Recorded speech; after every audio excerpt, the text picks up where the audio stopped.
Hello, hope you are fine farmers. This is Mkulima Sharp, jamaa wenu wa kuku. I want to take you around our farm. First, tunaanza by disinfecting. In case kuna ugonjwa yote kwa hizo viatu tunaiacha nje. So, welcome in. In this brooder, we have our 2 weeks old birds.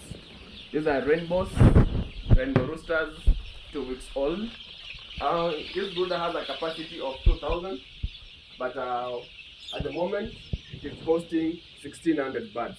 Very healthy birds at Mkulima Sharp Kisii headquarters.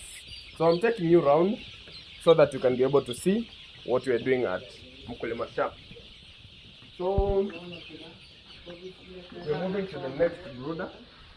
Tutaenda pale juu, angalia. So like today is on Wednesday. We're quite busy because this is a day when we are distributing a number of our birds.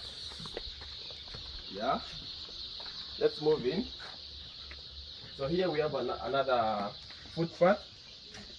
We have to ensure that we disinfect. So welcome in. This is another section. We also have 2.5 weeks old. These are 2.5 weeks old birds.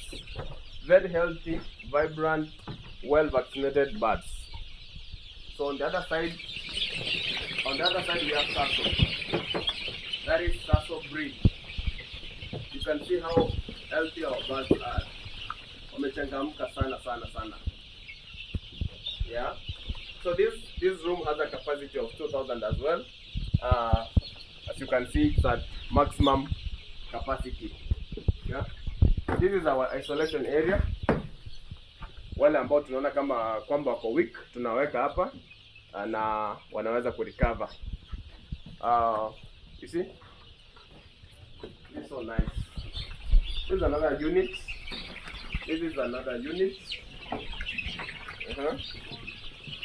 Farmers, I hope you are learning. In fact, camera focus here. This lamp. During blackouts, we use these lamps to provide heat. Very simple techniques, but they work. They work for us.